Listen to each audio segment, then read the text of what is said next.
Hello learner, welcome to part 2। आज हम बात करेंगे exercise 2.1 question number 3। So let get start.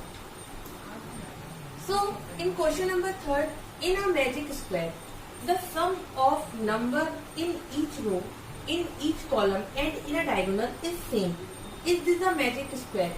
Learner, अगर आपको याद हो कि मैंने फर्स्ट चैप्टर में आपको एक क्वेश्चन कराया था मैजिक स्क्वायर का, जिसमें कि क्या था, अगर रो का सारी रो का सम जो है और कॉलम का जो सम है और डायगोनल्स का सम अगर तीनों इक्वल हो तो वो क्या होता है, मैजिक स्क्वायर।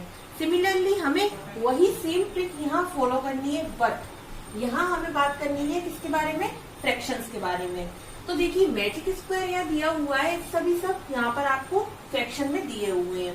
तो हमें सबसे पहले क्या करना होगा, सारी रो का सम करना होगा, फिर सारे कॉलम्स का सम करना होगा और फिर डायगोनल का सम करके देखना होगा क्या ये तीनों के तीनों इक्वल रिजल्ट देते हैं कि नहीं। अगर ये इक्वल रिजल्ट देते हैं दैट मीन्स ये जो है वो मैजिक स्क्वायर है। So now let get start. सबसे पहले मैं करूंगी रो 1 का सम। तो रो 1 हमारी क्या है, 4/11 प्लस 9/11 प्लस 2/11। लर्नर्स ये देखिए यहाँ पर मैंने आपको बताया कि एडिशन फ्रैक्शन का कैसे करती है। तो सबसे पहले एडिशन करने के लिए फ्रैक्शन का, और सबसे पहले इम्पोर्टेंट चीज यहाँ पर आप देखिए, यहाँ आपको डिनोमिनेटर सेम मिल रहा है, एडिशन करना है बट डिनोमिनेटर सेम है। इससे पहले हमने एडिशन किया था फ्रैक्शंस का, जहाँ की क्या था, डिनोमिनेटर डिफरेंट थे और डिनोमिनेटर सेम भी थे कुछ क्वेश्चंस में, बट यहाँ क्या है, डिनोमिनेटर सेम है। तो अगर मैं इसमें एलसीएम लेने की मेहनत ना करूं, मेहनत से बचना चाहती हूँ और अगर मेरे को अपना टाइम भी बचाना है, तो हमें क्या करना चाहिए, ये जो आपका डिनोमिनेटर है 11 11 11, ये मैं इसे एज इट इज लिख सकती हूँ विदाउट टेकिंग एलसीएम। तो आप सीधा के सीधा जब भी आपको डिनोमिनेटर सेम दिखे तो आप डिनोमिनेटर वैसा का वैसा ही लिख दें। ये नोट पॉइंट था, प्लीज से नोट करके रखिए। सो 11 डिनोमिनेटर लिखा, 4 प्लस 9 प्लस 2, ये जो है आपने ऐसे के ऐसे सम कर दिए। तो ये कितना हो जाएगा, 15/11। दैट मीन्स मुझे रिजल्ट मिल गया रो 1 का 15/11। अब देखते हैं रो 2 का भी यही सम आता है कि नहीं। So moving toward the row 2, row 2 क्या दी हुई है मेरे पास, 3/11 प्लस 5/11 प्लस 7/11। तो सिमिलरली यहाँ पर भी मुझे क्या दिया हुआ है, 11 दिया हुआ डिनोमिनेटर में। तो मैं क्या करूंगी, यहाँ 11 लिख दूंगी और यहाँ 3 plus 5 plus 7। So 3 plus 5 plus 7 that means ये 15 आता है एंड 11। तो यहाँ देखिए मुझे 15/11 यहाँ भी मुझे गेट हुआ। Now moving toward the row 3। So row 3 की बात करें, सो लर्नर्स रो 3 में आपको दिया हुआ है 8/11 प्लस 1/11 प्लस 6/11। सो यहाँ पर भी आपको डिनोमिनेटर जो है वो सेम दिया हुआ है, तो मैं यहाँ डिनोमिनेटर 11 कर दूंगी, यहाँ एडिशन करूंगी 8 प्लस 1 प्लस 6 दैट मीन्स 15/11। सो देखिए हमें तीनों रोज जो है वो सेम मिली, 15/11 15/11 एंड 15/11। अब रोज तो सेम है बट अब देखते हैं कॉलम सेम है या नहीं। 4/11 प्लस 3/11 प्लस 8/11। तो सिमिलरली मैंने जैसा रो के लिए किया था वैसा ही मैं कॉलम के लिए करूंगी। तो यहाँ पर मैं डिनोमिनेटर 11 लेती हूँ, 4 plus 3 plus 8 that means result जो आएगा वो 15/11 आ जाएगा।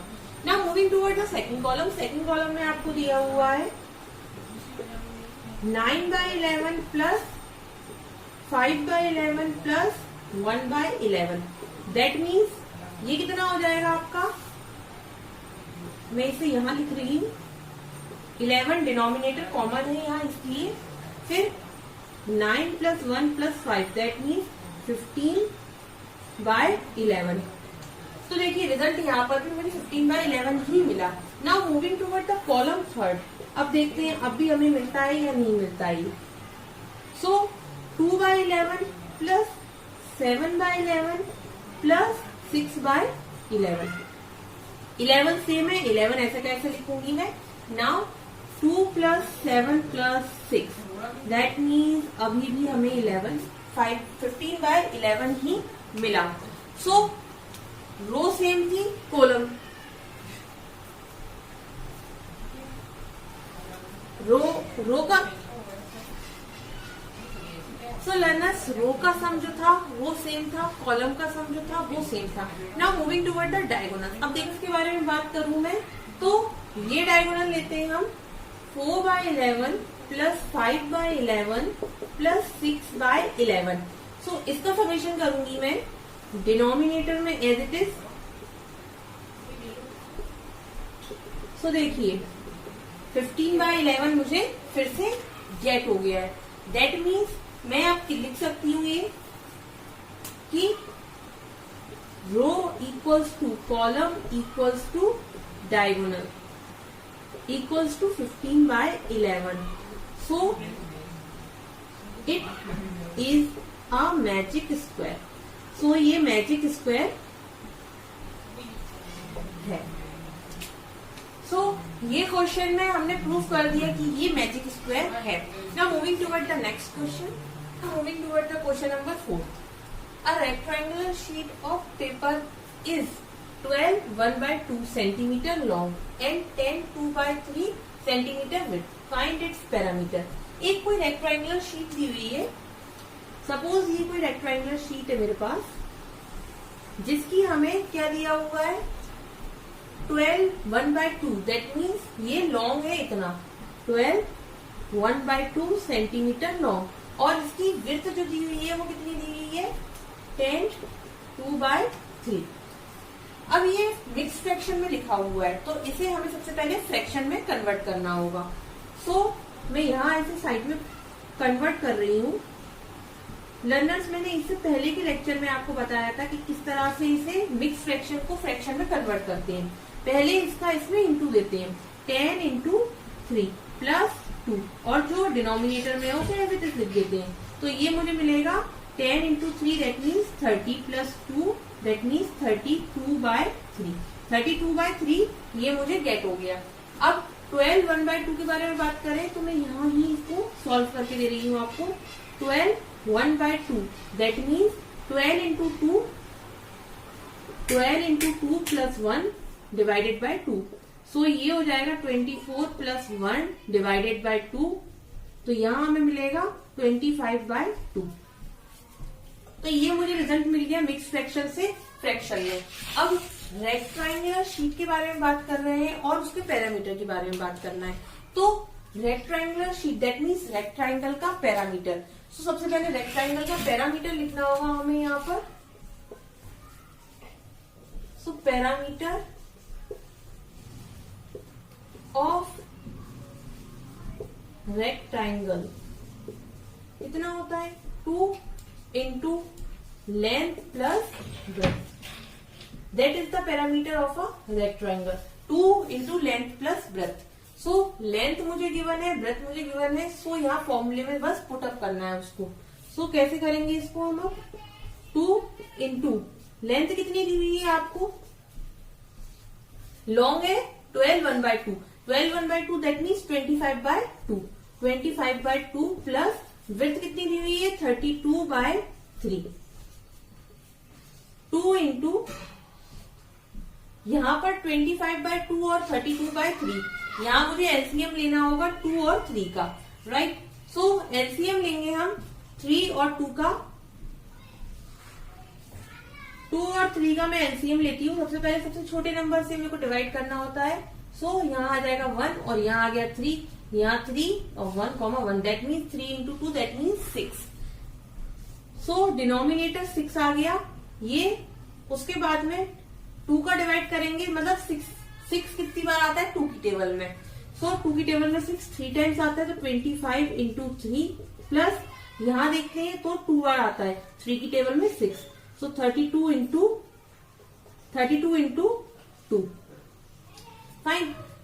तो जो रिजल्ट मिलेगा अभी 25 × 3 दैट मीन्स ये कितना मिलेगा आपको 75 प्लस यहाँ 32 × 2 दैट मीन्स 64 अपॉन 6 इंटू में 2 दिया हुआ है आपको। सो ये कितना हो जाएगा 3 मतलब 139 डिवाइडेड बाय 3। सॉल्यूशन मैंने बाकी का यहाँ कर रखा है। ये कितना हो गया 139 डिवाइडेड बाय 3। नाउ ये तो फ्रैक्शन में लिखा हुआ था। अब अगर कोई बोले आपको कि ये जो फ्रैक्शन है इसे हमें मिक्स फ्रैक्शन में मतलब चाहिए, या फिर क्वेश्चन में दिया हो कि जो आपके पास सॉल्यूशन आया है वो मिक्स फ्रैक्शन में आया है, मिक्स फ्रैक्शन या फ्रैक्शन में, तो आपको कन्वर्जन करना आना चाहिए। कन्वर्जन इन द सेंस जैसे कि यहाँ हमारे पास मिक्स फ्रैक्शन था, हमने इनसे तुरंत ही फ्रैक्शन में कन्वर्ट किया। हमें पता था कि भाई 12 का 2 से मल्टीप्लाई करते हैं फिर +1 कर देते हैं, बट अगर हमारे पास फ्रैक्शन है तो इसे मिक्स फ्रैक्शन में कैसे कन्वर्ट करेंगे। आपको कुछ नहीं करना है, सिर्फ और सिर्फ आपको डिवाइड देना है, मतलब 139 को 3 से डिवाइड करना है आपको।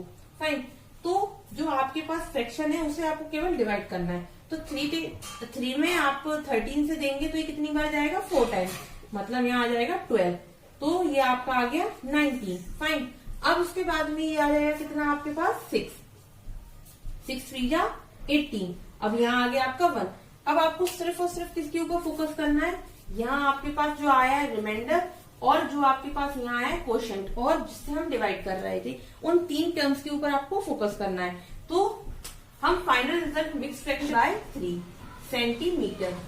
तो ये होता है फ्रैक्शन को मिक्स फ्रैक्शन में कन्वर्ट करने का तरीका।